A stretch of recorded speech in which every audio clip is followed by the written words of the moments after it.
Hello everyone, welcome back to the channel and to part 2 of the You Build My Bag MVP edition. Now if you missed part 1, I will put a link in the description below, that way you can see how we got here. So in part 1, I showed off a ton of MVP family discs and had the community comment on which ones they wanted to see me throw. I took the top 5 requests and those are the 5 discs that we're using for this bag.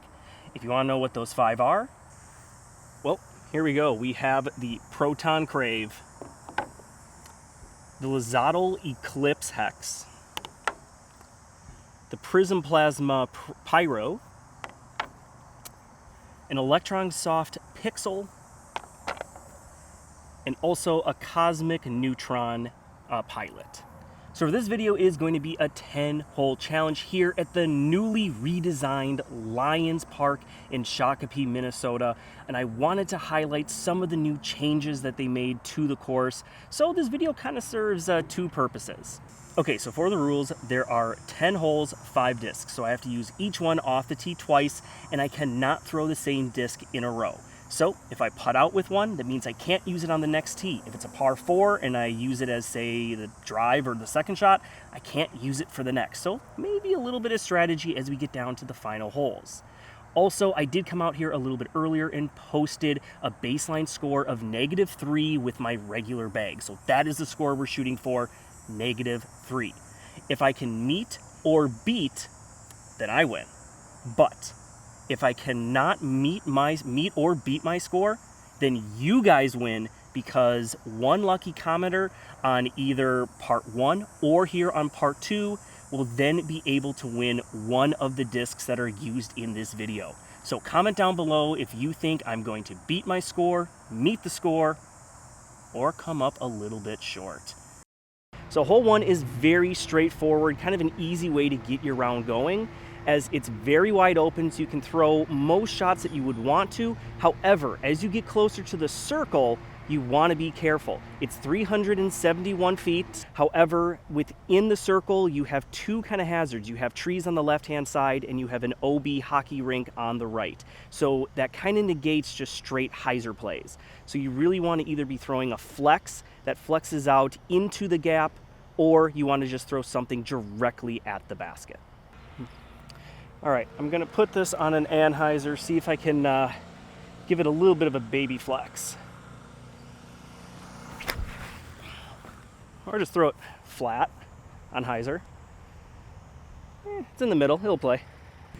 So I just want to take a moment and thank all you guys for your kindness. I said you could be as brutal as you wanted, but you guys gave me 2 putters. That way I have one to approach with and then one to putt with. So thank you very much.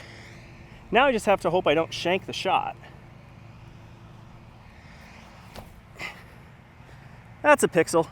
It'll stay straight. All right, that's about pin high.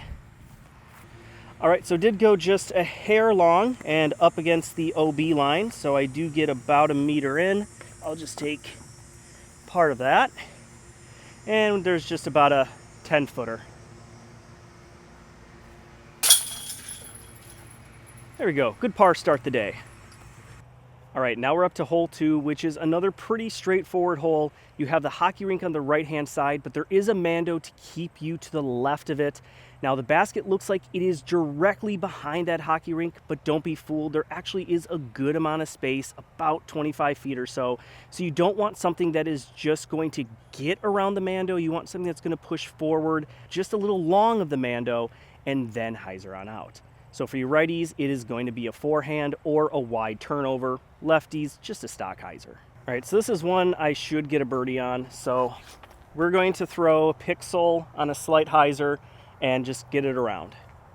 Hopefully leaves us under the basket or within about 15 feet. It's around, push, push, push, push. Yeah, that's perfect.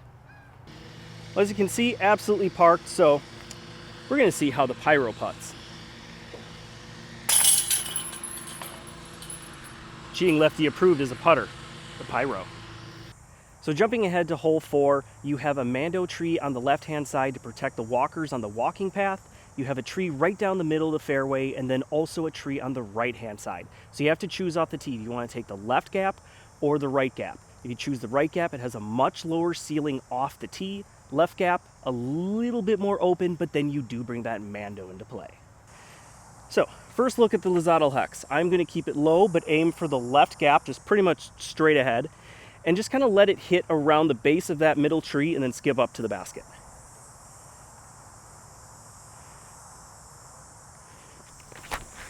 Too low, straight on the line, just, that should be an easy par. Okay, it did skip a little bit further than I thought it was going to, so it gives me a circle 2 look. I'm just going to give it a really safe bid. I do have a left to right pushing crosswind, so I'm going to keep it on a little bit of an anhyzer. That way it doesn't push the disc to the right. Okay, right under the basket, easy par. So normally I wouldn't show you the tap-ins, but just since there are implications for what disc I can't use next, in this case, can't use the Pixel. All right, still one down through 3. So now we're on to hole 6, 297 feet, slightly downhill. There's quite a bit between you and the basket, but it's more on the second half of the hole. So even if you do hit something early, it's still a pretty simple up and down for the par. Now you can go straight at it, kind of down the left-hand gap, or as long as you don't push a disc too far forward, you can take the right, kind of righty hyzer gap. But again, you don't want to push something too far forward into that tree on the right. Okay, so we have not highlighted the crave yet, so I'm actually not going to go right at the basket. Instead, I'm going to take that right-hand gap on an anhyzer line, see if I can get the crave to hold it the whole way.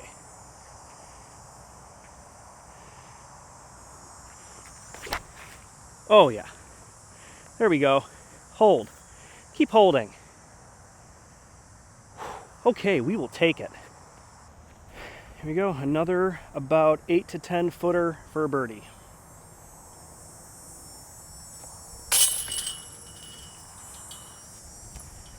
Two down. I'm getting close.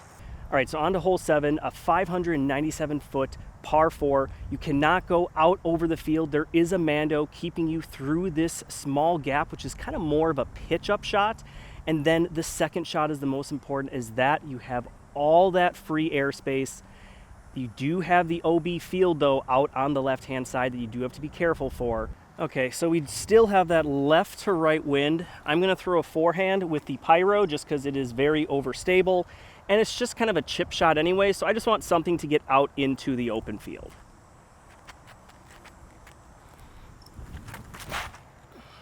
I'll get through that. Okay. All right, so for the second shot, I have a little bit of a headwind. We've got trees down the middle and on the left-hand side, so I don't necessarily want to risk throwing the crave into that on a hyzer. So instead, I'm going to go out wide, almost a similar shot that I had on the previous hole, and just kind of get it to hold that turn.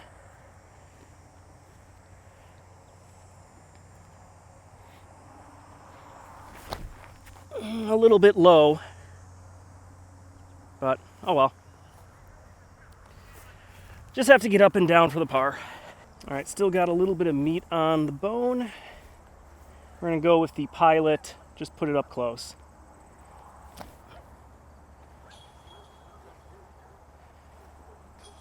Yep, easy par. And once again, tapping in with the Pixel. On to hole 9, a 284-foot par 3. You have a tree right down the middle, and then you have 2 gaps, one on the left and one on the right. However, you do have to be wary not to go too far because there is water behind the basket, but it is probably a solid 15 to 25 feet depending on what angle you come in at. So this is kicking off the second half of the round, and I think the Pilot is the only one I haven't thrown off the tee yet. So we are going to throw the Pilot. I'm going to throw it straight through this left-hand gap. See if I can kind of cut off a little bit of that 284 distance. Hit the gap, but I mean, we'll see how that is. It looks like it's probably a good 40 short. All right, as I thought, about 40, 45 feet short. Problem is I do have this very low ceiling. Don't really have to worry about the water behind the basket. It's like 25, 30 feet away. So I could run it if I wanted. The problem is I can't get the height on the disc with the low ceiling. So, yeah. Oh well, if I get knocked down by the tree, I get knocked down by the tree. Okay, we'll just put it right under. All right, another par. 4 holes to go. I still need to get one more under par. Hole 10, 269 feet. This has a water carry of about 240 feet before you have then an uphill slope to the basket. The water is really the only danger on this hole. You do have a bailout zone way off to the right-hand side, so you can take the long way around if you so choose. All right, I'm gonna go with the crave for this shot just to make sure that I'm gonna get over. I know I do have the distance to get over there with the hex, but if I do flub the shot, I don't wanna lose a disc. So we're gonna go with the crave, get over the water.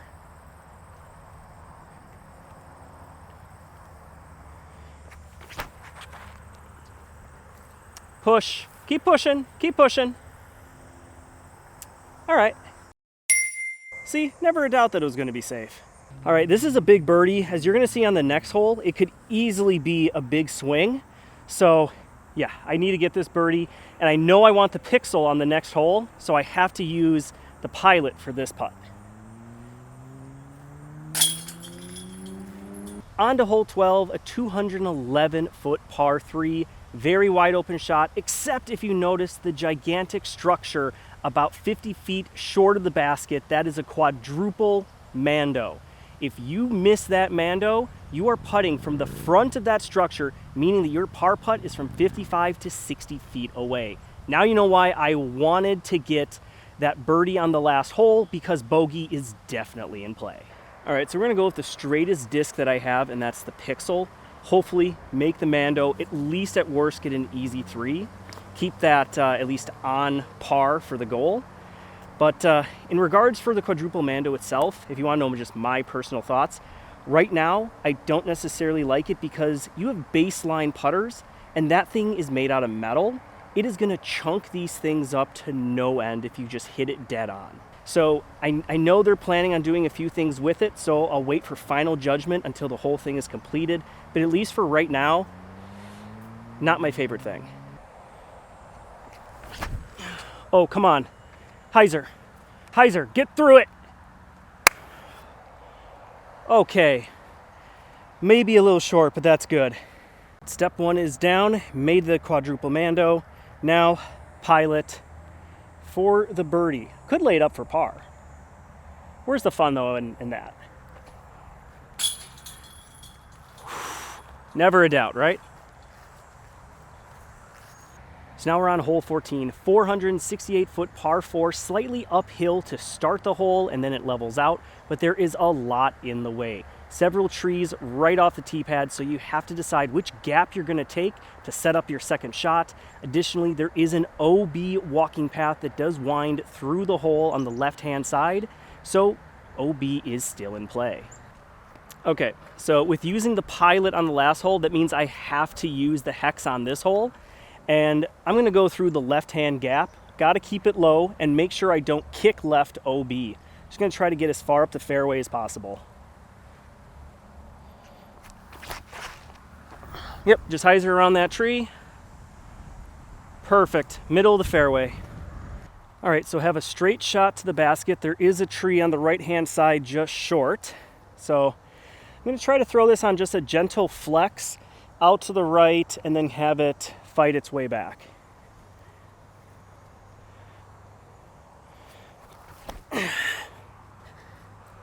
Okay, fight back. Yep, there we go. All right, we'll have to see how close that is. I want to say that's probably circle's edge, maybe a little further back. All right, this is just outside the circle. A chance to take a 2-stroke advantage into the last hole.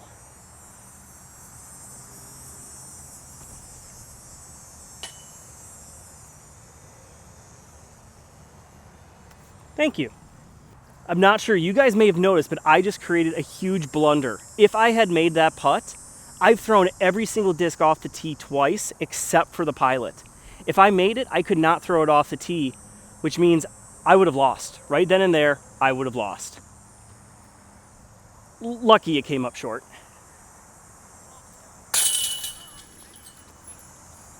All right, on to the final hole of the challenge, hole number 16. This is a downhill par 3. You have guardian trees all around the center to right side of the hole. Nothing on the left, so for a cheating lefty like myself, it is just a stock hyzer. Right-hand throwers, you do have a hyzer line. You do have to kind of hope and pray that it plinkos through the trees on the right-hand side. But even if you do get caught up in one of the trees, you're still going to be within the circle. So I'm going to try to keep it off to the left, push the pilot straight as long as it can before then it stalls and hyzers out. See if I can set myself up for the birdie. I just have to avoid double bogeying.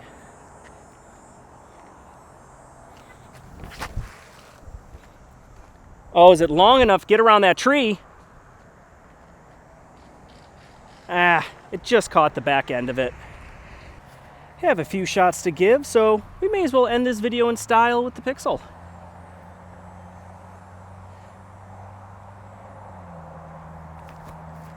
Stay straight.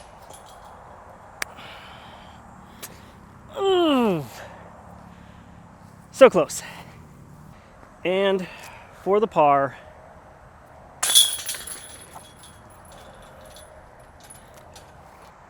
All right, everyone, there you have it. The score was -4 with the MVP Family Challenge bag, so I did beat my score.